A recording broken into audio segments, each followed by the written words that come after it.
And with Election Day fast approaching, the candidates are making their final pitches, working to win voters over while trying to chip away at each other's credibility and get the others to drop out. Fox 5's Linda Schmidt live in studio with more on the messages they sent today. Linda. Yeah, hi there, Steve. Well, as is usually the case, it is getting nastier and more biting by the day. Now, the election is about 2 months away. Go ahead, take a look at this video here. Democratic Socialist candidate Zoran Mamdani speaking at a public safety forum at Columbia University today. Now, the university's journalism school sponsored the event along with the Vital City Journalism Organization.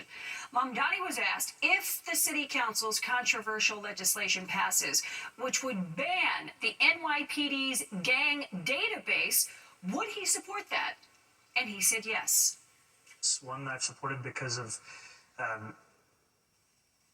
the vast dragnet has meant the inclusion of New Yorkers on the basis of whether they go out late, photos they put on social media, so much of the facts of life of being a young New Yorker, and yet it then becomes a mark of suspicion.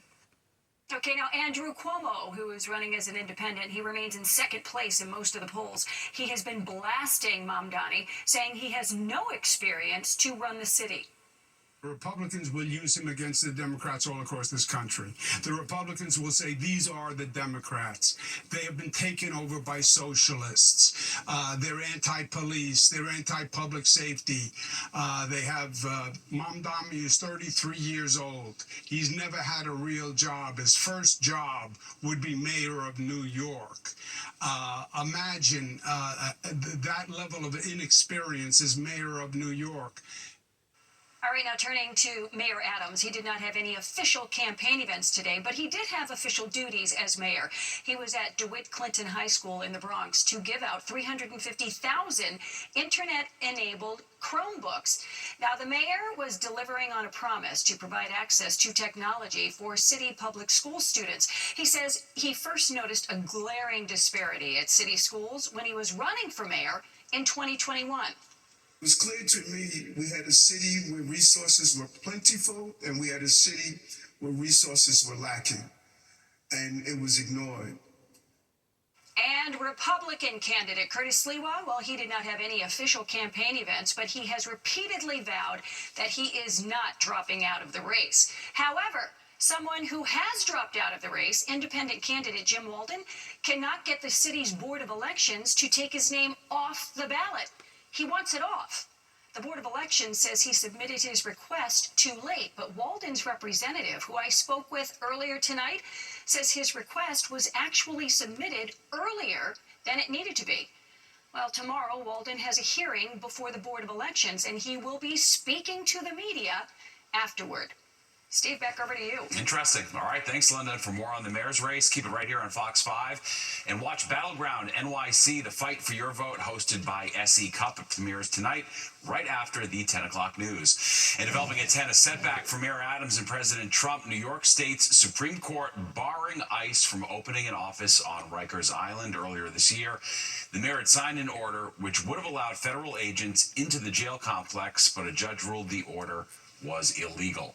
The first deputy mayor, Randy Mastro, putting out a statement reading in part, quote, "This executive order is about the criminal prosecution of violent transnational gangs committing crimes in our city. Our administration has never and will never do anything to jeopardize the safety of law-abiding immigrants." The mayor's office says it is planning to appeal that ruling. Well, developing in Queens, 2 people found dead inside a house fire in Belrose. Fox 5's Duarte Geraldino is live with what he's hearing from authorities tonight. Duarte. Steve, such a sad story. The fire marshal's office is here right now, along with 20 investigators trying to get to the bottom of this. Behind me, you can see they're inside what's left of this small house in Queens. And they are putting some white sheets above the curtains. That area that you're looking at, that's where the fire was strongest. Earlier video shows a lot of this. Now, this fire, it broke out just after 3 p.m. at the corner of 254th Street Street near 87th Drive. Neighbors say flames spread really quickly. It's still unclear whether this was an explosion or simply a very fast-moving fire. Investigators say that distinction is going to be critical to understanding how it claimed the lives of two people during the late afternoon. Responders found two people inside, two dead bodies. Police have not yet released their identities, but neighbors say they knew the couple who lived here, and they're struggling to believe they could be gone. He was older than me because he was telling me stuff about the Yanks that I never knew. That was our conversation. The Yankees was always a conversation. It sucks, man. To come home to this is like, you hear about this stuff happening in other neighborhoods and you feel for it, but when it happens like literally right across the street from you, dude, it's not cool. Just so incredibly painful for everyone who lives by here. Now, this house is a wooden house. It was built in 1925, so it's about 100 years old. It was small, less than 1,300 square feet, and neighbors say it had just been renovated. Once again, a fire in Queens has claimed the lives of two people. This neighborhood is just devastated, but there's still so many unanswered questions. How could this have happened 3 o'clock in the afternoon and claim two lives? Investigators are gathering evidence right now in the Belrose section of Queens. Duarte Geraldino, Fox 5 News. Steve.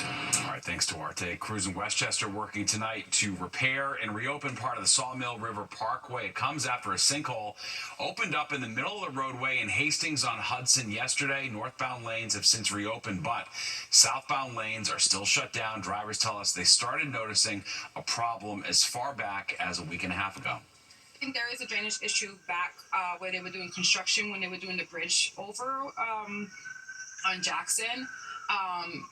From there, I don't know. Like, it hasn't been as bad since, but it's still, when it rains a lot, you can kind of see the water starting to pile up, and they kind of closed it the last time it did rain a lot here. The sawmill was closed again. What needs to be done here?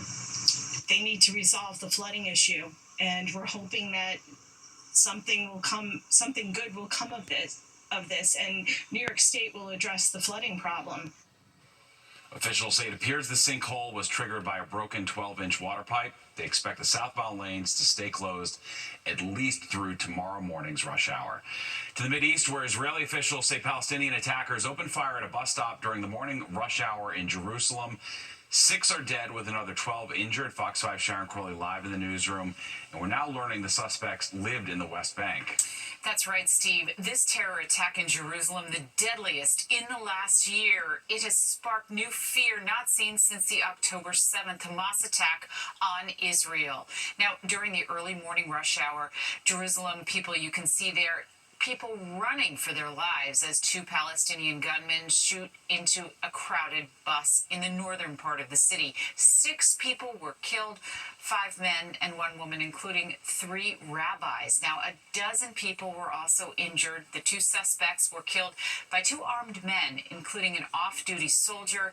Authorities say the gunmen came from the West Bank, where the IDF chief and his soldiers headed sealing off neighborhoods to make an arrest. Now, the Israeli Prime Minister also went to the scene, and he says he's vowing to punish anyone who helped the attackers. I want to say this as clearly as possible. These murders, these attacks in all fronts do not discourage us. Well, this terror attack coming as the war rages on in Gaza. Israeli troops collapsing multi-level buildings in Gaza. Israel's defense minister also posting to Hamas, release the hostages and lay down your weapons, or Gaza will be destroyed and you will be annihilated. Both sides now considering the latest peace proposal from the Trump administration. It calls for an immediate ceasefire and for the release of all hostages alive and dead, plus the release of thousands of Palestinian prisoners. Hamas says it is ready to discuss a peace plan that's being proposed by President Trump. Israel accepted the deal, putting the pressure on Hamas to do the same. Hamas did not claim responsibility for the Jerusalem attack today, but did say it was, quote, a natural response to the war in Gaza. Steve. All right, thanks, Sharon. Suspect facing charges tonight after an attempted rape in Midtown last week. Police say it happened last Monday inside a business near West 36th Street and Broadway. They released these images of the suspect. The 34-year-old victim was able to fight the attacker off. She was taken to the hospital in stable condition. On Saturday, the NYPD arrested 35-year-old Joseph Richard. He is now charged with attempted rape and sexual abuse. Jury selection getting underway today in the trial of the man accused of trying to assassinate President Trump at his golf club in Florida. Ryan Ruth was arrested last September after a Secret Service agent spotted his rifle sticking out of bushes. Ruth has pleaded not guilty and is representing himself at trial. The judge said court-appointed attorneys must remain as standby defense counsel. Well, Thursday will mark 24 years since the September 11th terror attacks, and the list of victims continues to grow. The solemn memorial on Long Island for those who have lost their fight against 9/11-related illnesses. And a section of the East River Park closed. Why? Some in the East Village say the lengthy renovation project is worth the wait. And a delicious night in Times Square thanks to a lineup of local eateries, and it was also a great night to be outside. Nick? It sure was. What a nice evening. A little on the cooler side, but certainly we'll take it. Now, there are clouds kind of hanging offshore. They stayed away from us today, but they're going to start making an issue in our forecast down the road. I'll tell you about it when the 10 o'clock news comes back. The night sky on the south shore of Long Island lighting up in memory of those lost on September 11th. The annual ceremony includes the reading of names of 9/11 victims, and this year that list continues to grow more than 2 decades later. Fox 5's Meredith Gorman is in Massapequa with the emotional ceremony.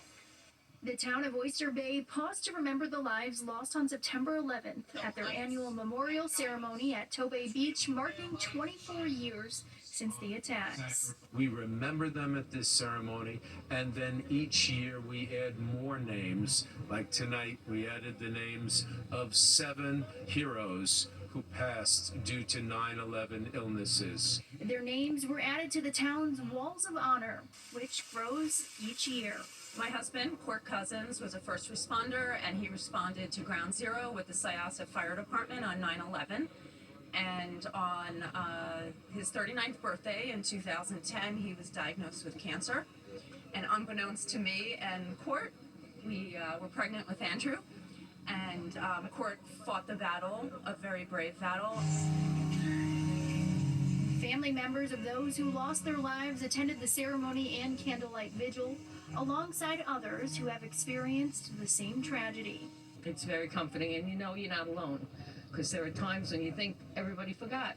This is one big family, you know, there's no other but person that you can speak to and know that in their hearts, they know how I feel, I know how they feel, because we've walked the same journey for 24 years. As the sun set, beams of light rose along the shoreline as a tribute to remember those lives lost on 9/11. Meredith Gorman, Fox 5 News. And Tunnel to Towers Foundation is gearing up for the 24th annual 5K Run and Walk NYC. Registration is currently open. For more information or to sign up, log on to t2t.org. Union members protesting outside Amazon's Maspeth, Queens facility today following what they say was the illegal firing of more than 100 union drivers recently. The Teamsters accuse Amazon of union busting, claiming it uses its delivery service partner program to get around treating the drivers as regular employees. But the union says, according to the National Labor Relations Board, those drivers have a right to join the union and are covered by its collective bargaining agreement. They're demanding the fired workers be reinstated. We raise concerns, Amazon deflects. They protect their image, not their people. That's not just disrespect. It's disgraceful and it's disrespectful. It's disgusting. The truth is, we are not powerless. The fight ain't in. We proved that last year when we went on strike. And we reached out to Amazon for comment, but have not heard back.